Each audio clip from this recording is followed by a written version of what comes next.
fervente oração, vem o teu coração na presença de Deus derramar, mas só podes fruir o que estás a pedir quando tudo deixares no altar, quando tudo perante os senhores tiver e todo teu ser Ele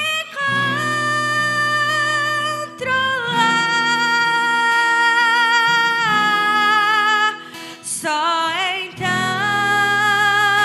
hás de ver que o Senhor tem poder quando tudo deixares no altar.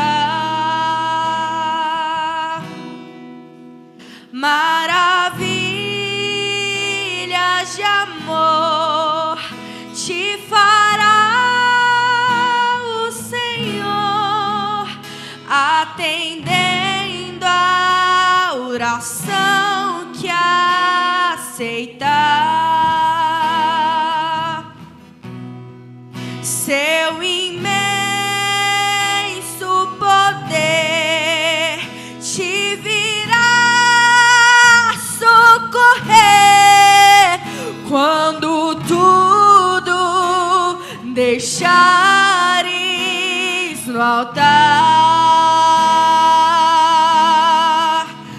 quando tudo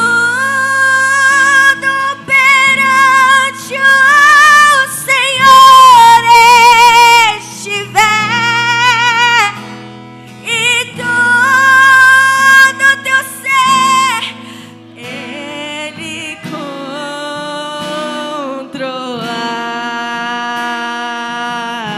controlar, só então hás de ver que o Senhor tem poder quando tudo deixares no altar. Seu imenso poder te virá socorrer quando tudo deixares no altar. Se orares, porém, sem o teu coração, terá paz que o Senhor pode dar. Foi por Deus não sentir que tua alma se abriu, tudo deixando no altar, quando tudo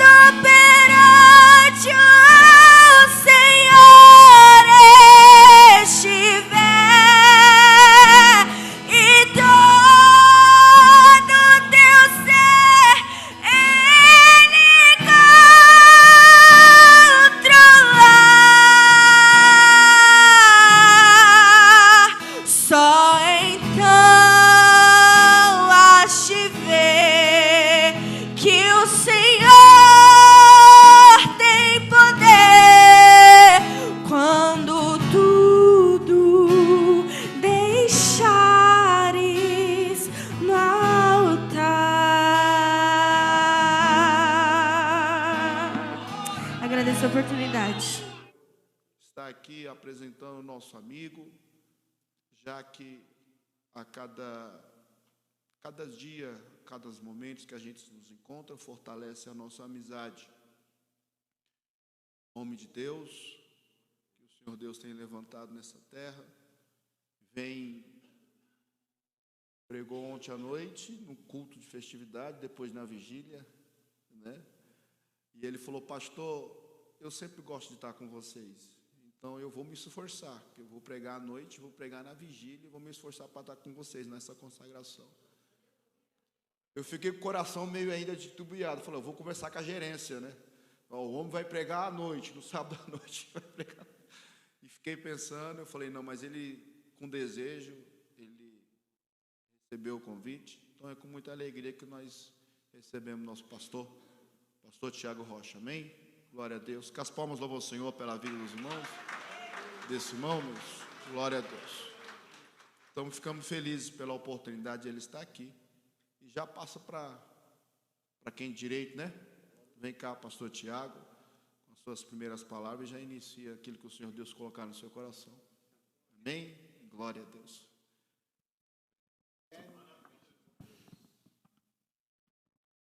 Glória a Deus. Meus irmãos, a paz do Senhor Jesus. Estou grato a Deus por esta manhã. Nós temos esse privilégio de buscar a presença de Deus. E como é gostoso de manhã, né? Buscar a presença de Deus. É bom buscar a presença de Deus em todo tempo. Mas no domingo de manhã parece que o negócio é mais forte. É muito bom. Louvo a Deus pela vida desse ministério. Agradeço a Deus pela vida do nosso amigo, pastor Francisco. É recíproco todo esse carinho, todo esse sentimento. Pastor Fábio, prazer revê-los. Pastor Chicão, é um prazer revê-los.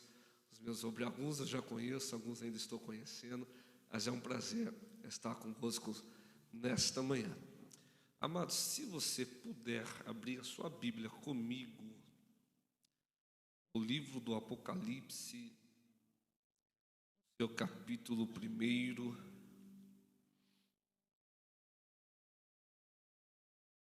Apocalipse, capítulo 1. No versículo de número 8, para a nossa leitura nesta manhã.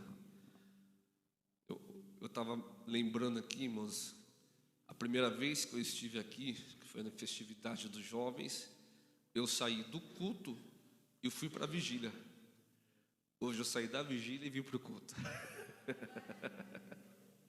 Glória ao Senhor Jesus. Apocalipse capítulo 1, versículo 8, que diz assim: eu sou o Alfa e o Ômega, o princípio e o fim, diz o Senhor, que é, que era e que há de vir, o Todo-Poderoso.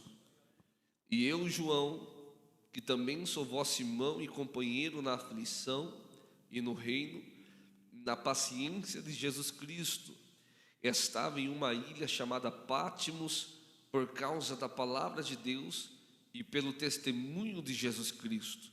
E eu fui arrebatado em espírito no dia do Senhor, e ouvi de trás de mim uma grande voz, como voz de trombeta, e que dizia: o que vês, escreve no livro e envia-o às 7 igrejas que estão na Ásia: Éfeso, Esmirna, Pérgamo, Tiatira, a Sardes, a Filadélfia e a Laodiceia.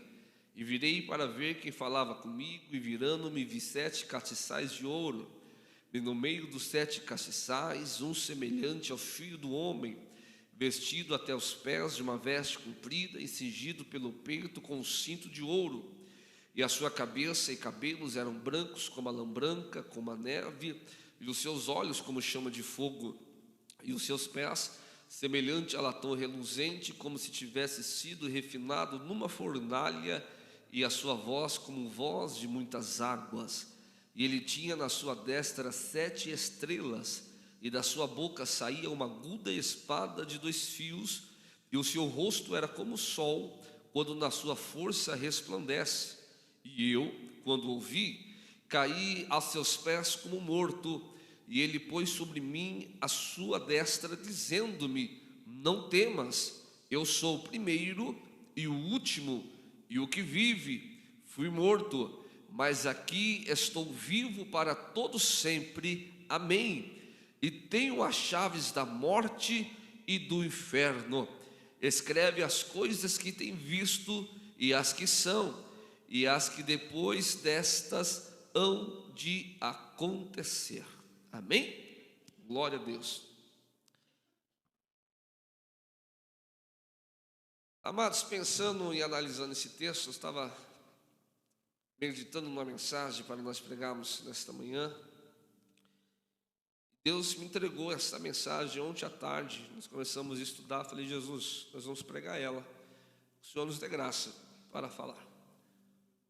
Quando nós olhamos para a história, nós vamos encontrar duas pessoas que criaram duas teorias acerca da existência do ser humano. Nós vamos falar um pouco acerca de algumas características da igreja, mas para nós entendermos, antes de chegarmos aqui em Apocalipse capítulo 1, eu estava lembrando de duas teorias que eles dizem aí no mundo afora, acerca da existência da igreja, acerca da existência do mundo, acerca da existência do próprio ser humano. Uma dessas teorias foi Charles Darwin, que disse e criou a teoria da evolução, dizendo que nós somos uma evolução de um animal. Charles Darwin, ele defende a teoria que o homem é a evolução de um macaco, que é a evolução de uma natureza, e ele prega isso aí fora, e durante muito tempo foi se acreditando que o homem era uma evolução de um animal. Uma outra teoria que eles defendem também foi George Lamartine, que criou uma teoria que o mundo é resultado de uma explosão de cósmicos, e que através dessa explosão apareceu o mundo a qual nós vivemos. Então nós temos uma teoria de uma explosão, e nós temos uma teoria de uma evolução. Mas qual dessas é a verdade? A verdade é a que está na Bíblia. Quando nós lemos Gênesis capítulo 1, nós vamos ver que nós somos resultado de uma explosão de cosmos. Quando lemos Gênesis capítulo 1, nós vamos ver que nós somos resultado de uma evolução de uma matéria. Quando lemos Gênesis capítulo 1, nós vamos ver que a nossa existência não está pautada em teorias humanas. A nossa existência está pautada em Deus. Quando nós lemos Gênesis capítulo 1, nós vamos ver que no capítulo 1, no versículo 1, já começa dizendo: no princípio criou Deus. Então eu sou obra das mãos de Deus, não sou evolução de uma matéria, não sou resultado de uma explosão, eu sou resultado da criação da mão de Deus. Se nós estamos aqui, se existimos hoje, foi porque Deus nos criou. Nós vemos ler Gênesis capítulo 1, que pelo poder da palavra ele foi dizendo e as coisas foram aparecendo. Hebreus também disse que pelo poder da palavra ele chama a existência até mesmo as coisas que não existem. Então Deus foi dizendo as palavras, é só ler o texto e você vai ver que as coisas foram aparecendo. Porém na hora de criar o ser humano é diferente. Se você ler Gênesis capítulo 2, versículo 7, nós vamos ver que nós não somos apenas frutos das suas palavras, mas somos fruto das suas mãos também. Gênesis 2,7 diz: e formou o Senhor Deus o homem do pó da terra, e soprou em suas narinas o fôlego de vida, e o homem foi feito alma vivente. Olha só que interessante esse texto. O texto está dizendo que o homem foi formado do pó da terra, do barro, isso mesmo, do pó, irmão. E dentro do pó, Deus soprou em suas narinas o fôlego de vida. Eu me alegrei ontem à tarde quando eu estava estudando esse texto, porque olha só, nós somos pó por fora, mas por dentro nós temos uma preciosidade, que é a glória de Deus. O vaso pode até parecer frágil por fora, mas dentro do vaso existe uma fortaleza, que é a presença de Deus. O vaso pode até aparentar ser fraco por fora, porque é barro, é terra, mas dentro desse nesse vaso frágil, irmãos, que somos nós, existe uma glória tão grande, um poder tão grande, que é a presença do Espírito de Deus, que foi introduzida dentro de nós. Eu gosto disso, sabe por quê? Porque o inimigo olha para nós e diz assim: é tão fraco que eu vou me levantar para tentar derrubar, mas quando ele levanta, eu posso até parecer que sou fraco por fora, mas eu sou forte, porque dentro de mim está a presença de Deus, dentro de você está a presença de Deus. Eu fico pensando então, irmãos, num ajuntamento de vasos nesta manhã. Tem vasos de todos os tipos aqui, vasos, irmãos, que foram criados pela mão de Deus. Você é um vaso, meu filho, você é um vaso, você é uma vasa, minha filha, mas você está cheio da glória, você está cheio da presença de Deus. O mal do diabo, o mal do homem é subestimar a criação de Deus, porque ele só consegue ver o que está do lado de fora. Já prestou atenção? Tem gente que só vê o que está do lado de fora, tem gente que só presta atenção no que está do lado de fora, julga pela aparência, se aproxima pela aparência, quer ser amigo pela aparência, quer se aproximar pela aparência, mas se esquece que o que importa não é do que está do lado de fora, o que importa é o que está do lado de dentro. Glória a Deus. Irmãos, olha o que Deus está me dizendo: você pode até ser terra por fora, mas dentro da terra existe aí uma glória de Deus dentro de você. É por isso que o evangelista Mateus, eu estou sentindo Deus aqui, ele diz assim: a boca fala o que o coração está cheio. Se você é vaso e está cheio da glória, quando nós abrimos nossa boca, não tem como sair outra coisa senão glória a Deus, aleluia. É por isso, irmãos, que nós dobramos aqui, a pedido do pastor Chicão, nossos joelhos para orar 40 minutos, mas parecia que nós oramos só 5 minutos, porque é a glória de Deus que está dentro de nós, dizendo: abre a boca que eu quero manifestar a glória ao nome do Cordeiro. Mas eu estou sentindo uma alegria de Deus tão grande aqui nesta manhã. Prova é que nós somos terra, mas somos cheios da glória de Deus. Quando nós olhamos para a Bíblia Sagrada, no livro de Isaías capítulo 6, Isaías capítulo 6 começa dizendo assim: e no ano em que morreu o rei Uzias, eu vi também o Senhor assentado sobre um alto e sublime trono, e a cauda de seu manto enchia o templo. Olha a visão que Isaías teve. Ele diz assim: e quando eu olhei, eu vi serafins que estavam acima dele, cada um tinha 6 asas, com 2 cobriam o rosto, com 2 cobriam os pés, e com 2 voavam. E esses serafins que estavam diante do trono, eles tinham um cântico. E o que é que eles cantavam? Eles cantavam assim: Kadosh Yahvé Sabaó, que quer dizer santo é o Senhor dos exércitos. Oh, irmão, isso aqui é tão profundo, porque não tem como estar diante da presença de Deus cabisbaixo, não tem como estar diante da presença de Deus e ficar calado. Prova disso é, irmão, nós estamos aqui nessa manhã fria, mas olha, você adorando aqui é sinal que a presença de Deus está na casa. Só que enquanto eles estão dizendo santo, santo, santo é o Senhor dos exércitos, eu olho para esse texto e eu começo a entender o que os serafins disseram, porque os serafins disseram assim: ó, nós estamos olhando para o Cordeiro, nós estamos olhando para o Senhor que está sentado em um alto e sublime trono. Enquanto nós estamos olhando para Ele, nós estamos dizendo: santo é o Senhor dos exércitos. Mas eu creio que nesse texto eles desviam o olhar por um instante e olham para mim e para você, e quando olha para mim e para você, eles dizem: ó, Ele é santo, mas toda a terra está cheia da sua glória. Que terra é essa, irmãos? Essa terra sou eu, essa terra é você. Ele é santo, mas toda a terra está cheia da sua glória. Então eu começo a entender que eu sou uma criação de Deus. Eu começo a entender que eu estou cheio da glória de Deus. Então eu começo a entender que quando nos ajuntamos, o ajuntamento desses vasos caracteriza-se na formação de uma igreja.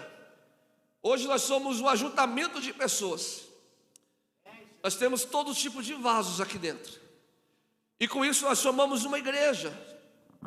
Esta igreja que Deus criou, esta igreja que Deus formou, esta igreja que Deus instituiu, esta igreja que Deus direcionou, é a igreja que Deus escolheu para habitar. Irmãos, isso aqui alegra tanto meu coração. Eu estava conversando com a psicóloga essa semana, que trabalha comigo, e ela disse que este momento, esses dias de hoje, a maior reclamação, a maior pontuação é de pessoas cabisbaixas, que não acreditam em si mesmo, pessoas com problema de autoestima, problema com pessoas de autoconfiança, problema com sentimentos interpessoais que elas estão tendo. E ela me dizendo: Tiago, nunca vi tanta gente desacreditada de si mesmo. Aí eu disse para ela: é porque eles não conhecem a Bíblia, porque se conhecesse a Bíblia, eles entenderiam que a existência deles não é por acaso, foi Deus que criou, e se foi Deus que criou, é projeto dele, e projeto de Deus não nasce para dar errado, projeto de Deus nasce para dar certo. Oh glória, eu vou repetir isso aqui para você melhorar esse glória. Olha o que Deus está dizendo: tu é projeto de Deus, e projeto de Deus não nasce para dar errado, projeto de Deus vem para dar certo.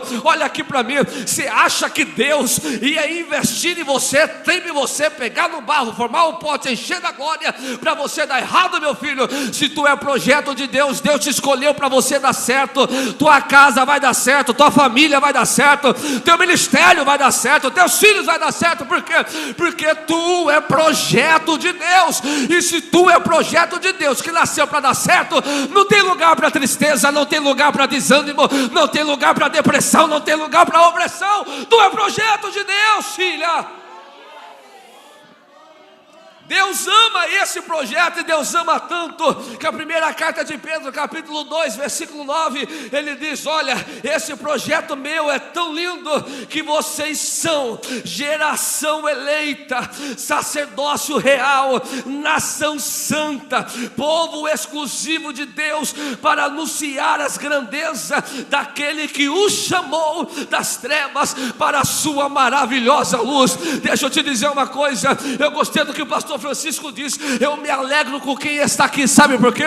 Porque foi Deus que te chamou. Oh glória, foi Deus que te chamou, foi Ele que te escolheu, porque você é povo exclusivo, tu é nação santa, sacerdócio real. É verdade, sim, quem te chamou não foi homem, quem te chamou foi o próprio Deus. A Bíblia diz isso em João capítulo 15 e o verso 16: não fosse vós que me escolheste, mas fui eu que escolhi a vós, e vos dei um nome, para que você vá e deis fruto, e o vosso fruto permaneça, a fim de tudo aquilo quanto pedires em nome do Pai, Ele vai te conceder.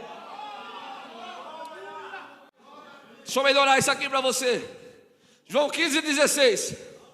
Não foi você que escolheu, foi Ele que te escolheu, te deu um nome e disse assim: você vai gerar frutos. O que isso quer dizer, pastor? Deus está dizendo: já que eu te chamei, você vai prosperar. Oh glória, ainda bem que dois que querem prosperar receberam. Vou repetir. Deus está dizendo: se prepara, eu te chamei para você prosperar. Quem quer ser próspero aqui, irmãos? Só que existe uma promessa nesse texto: eu vos chamei para gerar frutos, e o vosso fruto permanece. Deus está dizendo: o que eu vou gerar através de você não é momentâneo, vai ter sustância. O que vai vir através de você não é algo que começa hoje e acaba amanhã, vai ter continuação. É o que Deus está dizendo: eu não vou te dar uma bênção para ela vir hoje e acabar amanhã. A bênção na sua vida, ela é constante, o livramento é constante, o que Deus colocou é constante. O fruto não vai acabar, o fruto vai permanecer. Oh glória a Deus. É uma das maiores provas daquele a qual Deus chamou. é que o trabalho da sua mão não começa para acabar, ele continua. Quando eu olho para isso, eu vejo a igreja, porque Deus chamou a igreja e disse para a igreja: vocês vão frutificar. Ou seja, a obra da igreja, ela não é momentânea. A obra da igreja, ela é constante. A obra não começa hoje e acaba amanhã. A obra não é só a consagração e termina no culto, não. A obra, ela é constante. O fruto permanece. O fruto, ele continua. Se Deus formou, se Deus criou, escolheu a igreja para habitar, confirmou que foi você que escolheu, então Ele tem uma promessa para essa igreja.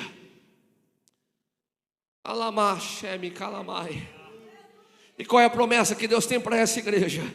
Mateus 16, 18, ele diz: e sobre esta pedra edificarei a minha igreja. A pedra não é Pedro, a pedra é Jesus. Ele diz: sobre esta pedra edificarei a minha igreja, e as portas do inferno não prevalecerão contra ela. Pastor, o que isso quer dizer? Olha o que Deus está dizendo: a minha igreja está edificada na pedra, e as portas do inferno não vai prevalecer contra a igreja. Porta é instrumento de defesa ou de ataque? Porta é instrumento de defesa. Quando acontece algum perigo na sua casa, a primeira coisa que você faz é fechar, sinal de defesa.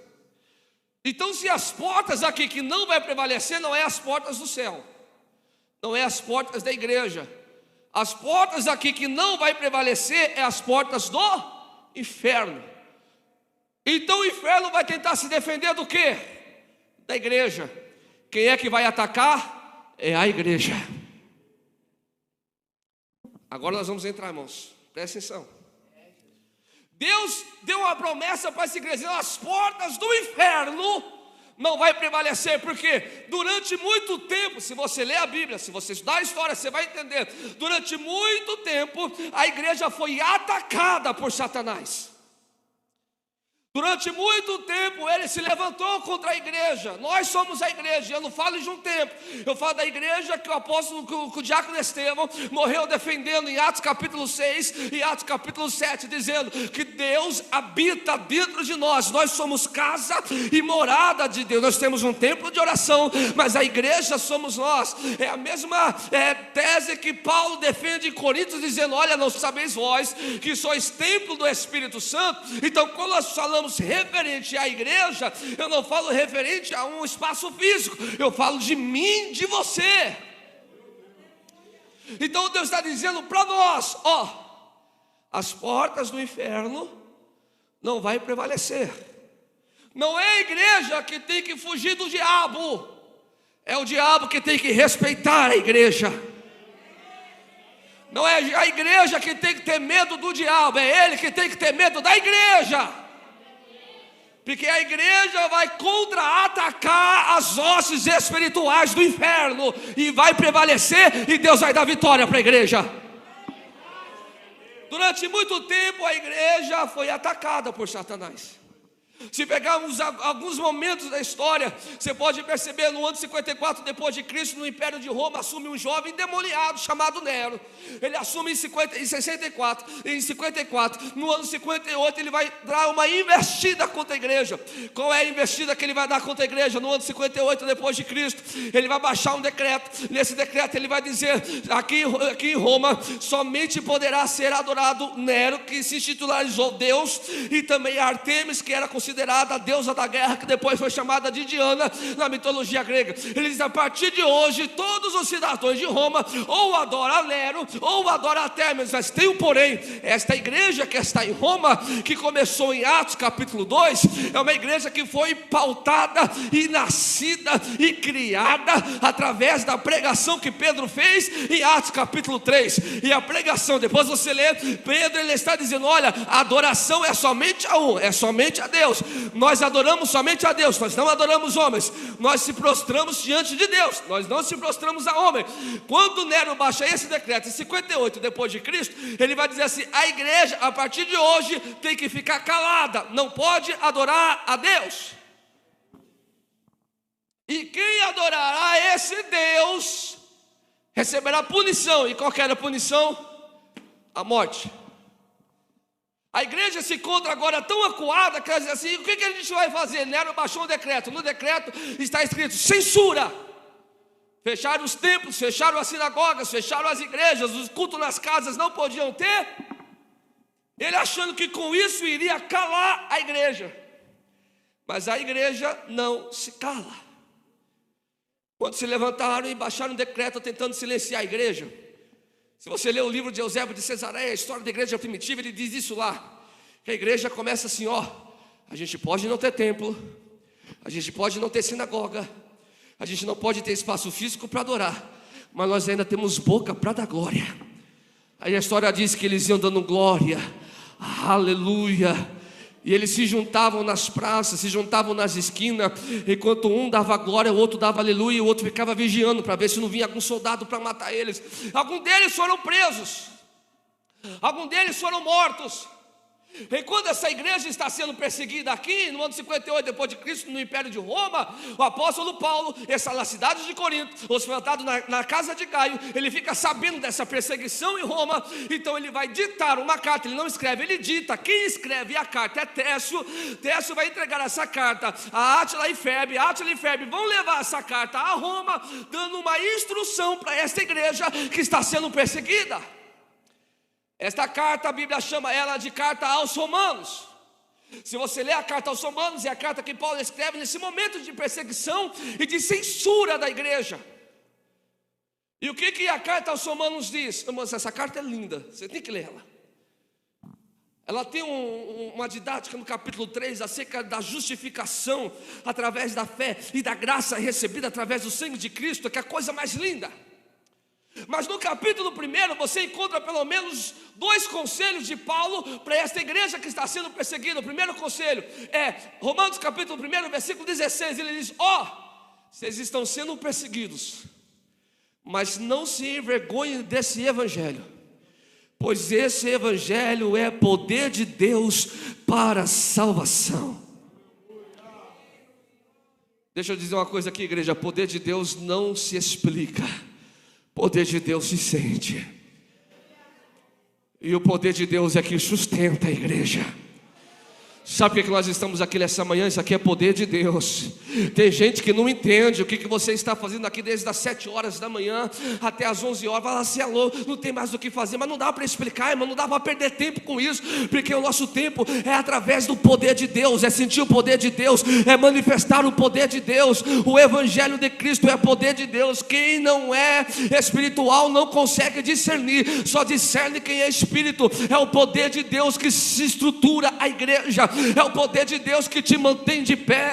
É o poder de Deus que te ajuda a mesmo em meio às lutas e adversidades continuar aqui adorando. Porque se eu perguntar aqui quem tem prova, quem passa luta, quem tem dificuldade, irmão, todo mundo vai levantar a mão. Você tinha todos os motivos para desistir, você tinha todos os motivos para abandonar sua fé, você tinha todos os motivos para ficar dentro da tua casa. E por que você veio aqui? Porque o poder de Deus se manifesta em você. É o que Paulo disse: quando eu penso que estou fraco, ele vem me dizendo: Paulo, a minha graça te basta, porque o meu poder se aperfeiçoa na sua fraqueza. É o poder de Deus que te mantém de pé. Oh, glória a Deus!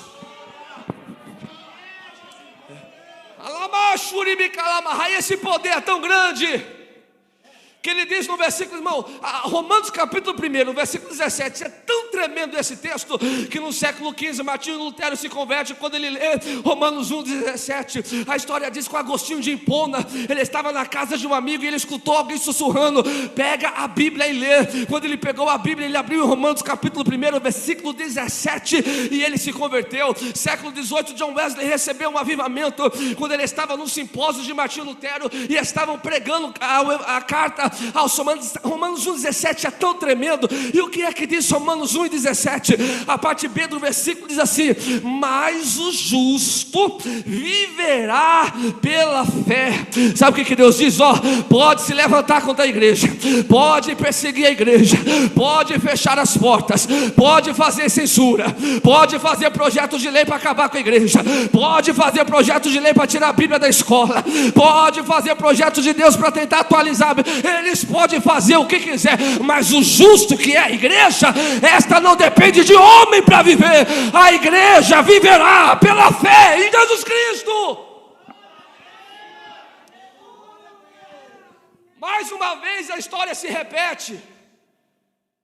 É só você ver os jornais, irmãos. Mais uma vez estão tentando censurar a igreja, acabar com os cultos, tirar a Bíblia, que é a nossa carta magna, de circulação. Já proibiram oração em muita escola, tiraram a Bíblia da Secretaria da Educação, tentando censurar a igreja. Mas eles podem até tentar, mas a igreja vai vivendo pela fé em Jesus. Irmão, vamos correr, eu ainda tenho que chegar em Apocalipse. A igreja passou esse período e sobreviveu. Eu senti, sabe, dentro do meu coração agora? Eu preciso falar porque alguém precisa ouvir. Vai passar, você vai sobreviver. Eu não sei o que é que você está passando, mas vai passar. O Deus que sustenta a igreja vai te sustentar. Calma, vai passar. Ano 64 vem outra investida contra a igreja. Só que essa foi uma das mais sangrentas que teve na gestão de Nero. 64 ele vai incendiar Roma, 7 dias, 7 noites, Roma queimando. E depois ele vai culpar os crentes, dizendo que foi os crentes de Roma, a igreja, que incendiou a cidade. Por causa disso, veio uma tão grande perseguição novamente contra essa igreja. Só que dessa vez, irmãos, pensa numa chacina que aconteceu. Muitos crentes assassinados. A história diz que eles pegavam os crentes, passavam um pinche no corpo dos crentes, crucificavam ele em madeiras e colocavam as cruzes nas ruas da cidade para iluminar Roma. E eles diziam: agora aí, cadê seu Deus? Cadê o Deus que vocês servem? Bom, o negócio foi tão cruel que a história diz que faltou madeira para fazer cruz de tanto crente que morreu em 64 depois de Cristo. E o diabo rindo da igreja, dizendo: agora eu acabei, já que silenciar não deu certo, agora eu destruí a igreja. Acabei com a esperança dessa igreja, acabou, não tem mais esperança. Mas lembra que eu disse que o projeto de Deus ele cuida? Quando a igreja em 64 achou que tinha acabado a esperança, Deus levanta um homem, apóstolo Pedro, e fala assim: Pedro, escreve uma carta para esta igreja. Dessa vez não é Paulo que escreve, é Pedro. Você lê depois, primeira carta de Pedro, é uma carta direcionada a esta igreja quando eles estão morrendo por causa da crucificação, achando que a esperança tinha acabado. E quando você lê a primeira carta de Pedro, irmãos, é tão lindo, porque eu vou ler aqui com você. 1 Pedro 1,13 diz assim: bendito seja Deus e Pai de nosso Senhor Jesus Cristo, que segundo a sua grande misericórdia nos gerou de novo para uma viva esperança pela ressurreição de Jesus Cristo dentre os mortos. Sabe o que Pedro está dizendo nesse versículo? 1 Pedro 1,3. Ele está dizendo: graças a Deus, já que vocês estão sendo perseguidos, mortos, graças a Deus. Por que graças a Deus? Porque ele acha que ele está acabando com a esperança da igreja. Só que ele esqueceu que a esperança da igreja não está restrita a essa terra. A esperança da igreja morreu, mas ao terceiro dia ela ressuscitou dos mortos. Ou seja, a esperança da igreja não morreu, a esperança da igreja está viva. Pedro disse assim: ele pode até se levantar, mas a esperança do teu coração ele não pode roubar. Que esperança é essa? No versículo 4 depois ele fala: é a esperança que nos traz uma herança incorruptível, guardada para este tempo presente. Qual que é a esperança do crente? A esperança do crente está em João 14, quando Jesus disse: não se turbe o vosso coração, credes em Deus, credes também em mim. Na casa de meu pai já tem muitas moradas, e quando eu vier eu vos levarei para morar lá também. Qual que é a esperança do crente?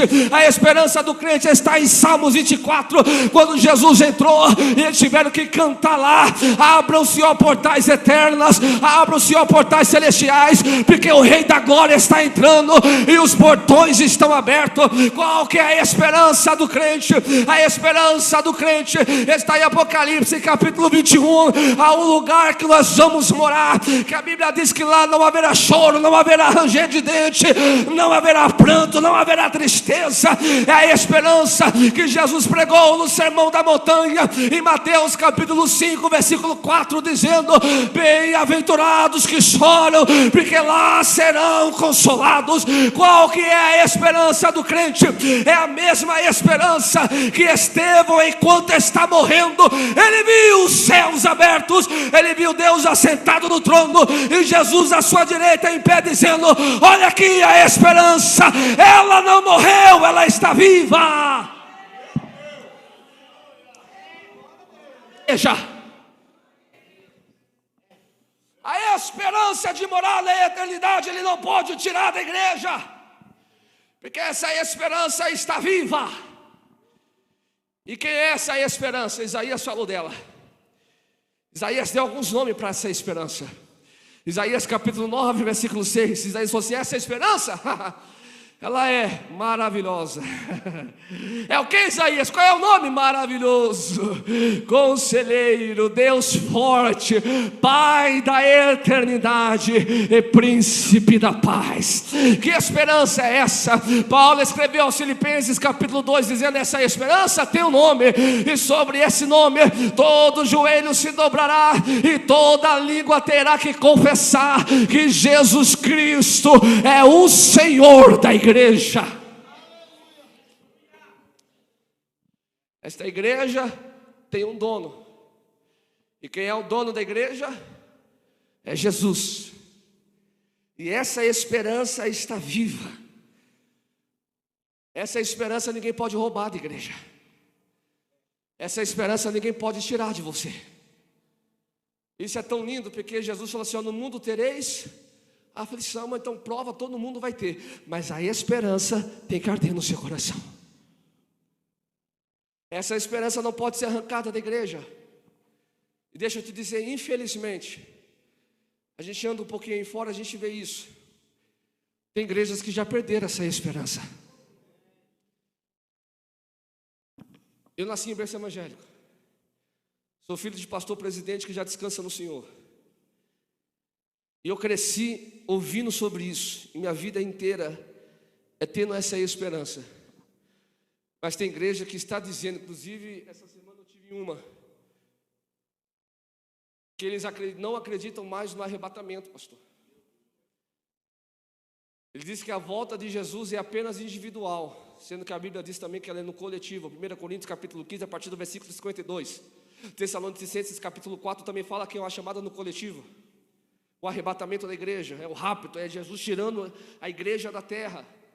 Quando Jesus tira a igreja da terra, Tessalonicenses diz que aquele que impede o homem iníquo, o homem do pecado, que é o anticristo, também será tirado da terra e junto subirá com Jesus nas nuvens para receber a igreja. Tem igreja que não tem mais essa esperança. Aí eu fico pensando, o que é que vem fazer para a igreja se não tem mais esperança? Vem buscar a benção, mas não quer saber de estar com o abençoador. Deixa eu te dizer uma coisa, irmãos, que vai contra muitas coisas que você vai ver. Eu prefiro abrir mão da benção para ter o abençoador, do que abrir mão do abençoador para querer sua benção. Melhor é estar com ele, do que ter só o que é dele, mas viver sem ele. E tem muita gente vivendo sem ele, querendo apenas o que é dele. Só que o que mais importa não é o que vem, é estar com Ele, é viver com Ele, é acordar com Ele, é adorar a Ele, é exaltar a Ele. É o que mais importa, é estar com Ele. Uma das últimas mensagens que eu ouvi antes de meu pai partir para a eternidade, ele diz assim: eu posso viver sem dinheiro, com dificuldade. O que eu não posso viver é sem Jesus. Eu posso viver na adversidade, o que eu não posso viver é sem Jesus. Eu não posso abrir mão daquele que me criou, daquele que me chamou, daquele que me escolheu, daquele que me ungiu, daquele que me encheu de glória. Eu não posso abrir mão dele. Já não basta 1 Samuel capítulo 9, o povo que Deus escolheu virou as costas para ele e disseram: não te queremos mais como Deus, rejeitamos a Deus como nosso rei. Aí a Bíblia diz, 1 Samuel 9, já que vocês me rejeitam, então vou dar um homem segundo o seu coração. E eles elegeram Saul, e Saul se levantou para assumir o trono. E qual foi o resultado? 1 Samuel 16, 23, Deus rejeitou Saul. Eu prefiro viver com o que vem de Deus. Eu não posso abrir mão de Deus. Para a gente encerrar, a igreja passa pelo ano 64. No ano 70, General Tito inaugura o Coliseu, mata 10 mil crentes. No ano 68, Nero se mata. No ano 86, vai assumir um imperador chamado Domiciano. E a primeira coisa que Domiciano faz é pedir um relatório da igreja. Como é que está a igreja? O que Nero conseguiu destruir? Vão trazer um relatório para Domiciano. Dentro desse relatório ele pergunta: cadê os apóstolos? E alguém vai dar para ele o relatório dos apóstolos, dos 12 de Jesus. E alguém vai dizer: os 12? Tiago foi morto à espada. Judas, depois da traição, perdeu a vida. Pedro foi crucificado de cabeça para baixo. Paulo já foi degolado em Roma. E foram dando os relatórios. O inimigo dizendo: se acabar com os líderes, acaba-se o movimento. Só que quando estavam para concluir esse relatório, alguém disse: olha, morreram 11, mas ainda falta um que está vivo. Quem é que está vivo? É João. Aonde João está? João está na igreja de Éfeso e ele tem pregado lá. E o que é que tem acontecido com a pregação de João? Olha, quando João está pregando, a igreja de Éfeso está crescendo, e isso incomoda o sistema. Uma igreja que prega a verdade sempre vai incomodar o sistema. Se uma igreja não incomoda mais o mundo, ela não tem motivo para ser chamada de igreja. Se uma igreja não prega mais a verdade, ela não tem motivo para ser chamada de igreja. Se Satanás está se alegrando da igreja, é porque ela deixou de ser igreja há muito tempo. Mas a igreja de Éfeso, pastoreada por João, prega a verdade. E a igreja está crescendo, pautada na pregação da palavra. Enquanto a igreja cresce, o reino de Diana vai caindo por terra. E a igreja vai crescendo. Isso incomodou. Domiciano chamou João. João, você está pregando esse Cristo lá em Éfeso? Estou. E o que é que tem acontecido lá em Éfeso? Você quer saber? Eu vou te dizer. Enquanto eu prego, o surdo tem ouvido, o mudo tem falado, o paralítico tem andado, o cativo tem sido liberto, as pessoas estão sendo salvas e a igreja tem crescido.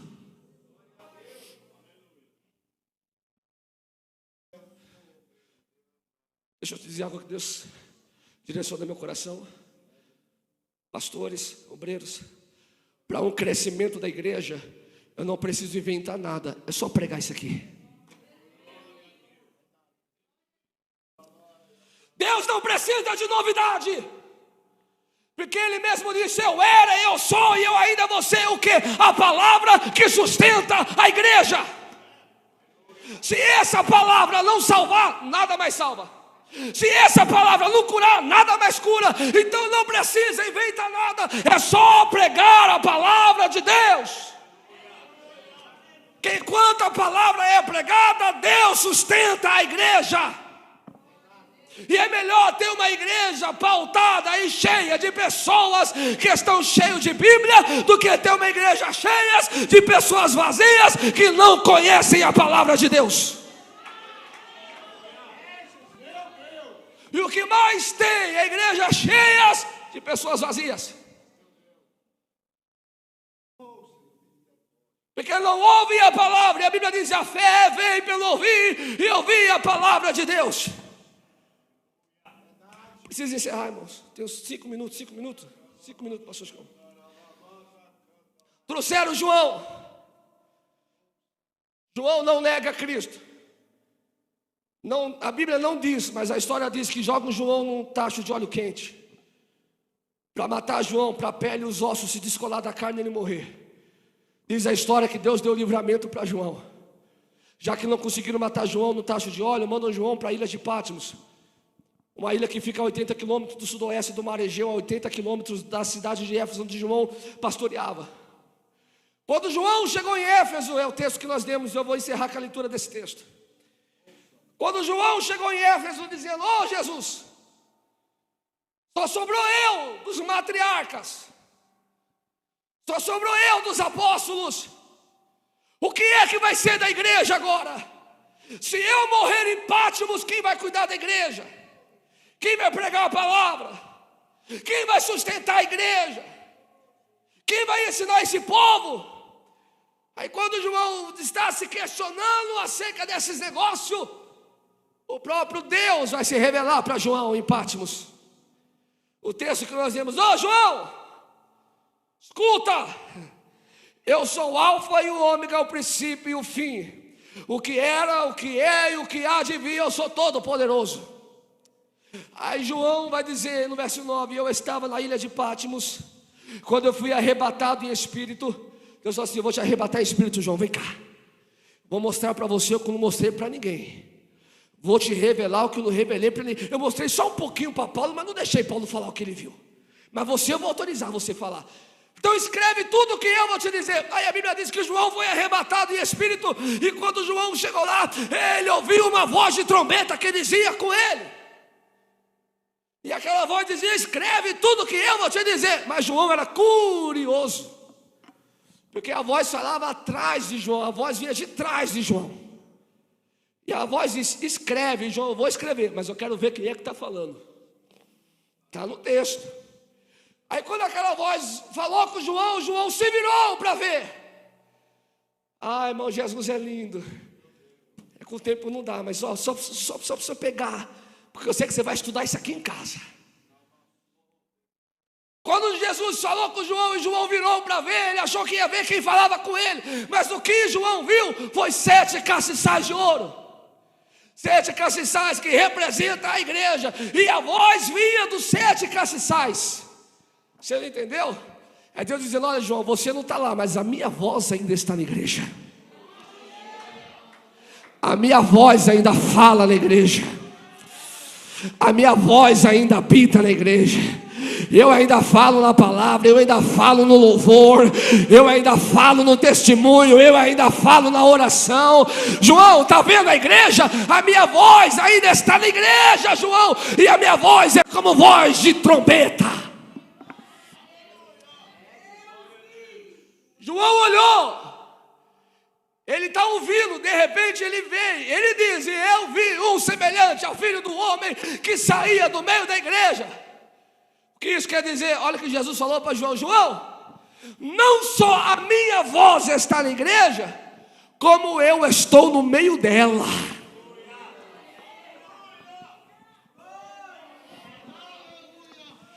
Jesus está na igreja. Jesus está dizendo: João, eu sou o centro da igreja. Eu saio do meio dos 7 castiçais, porque não só a minha voz está na igreja, como eu também habito na minha igreja. Eu saio no meio da igreja. Aí quando João, encerrei aqui, ó.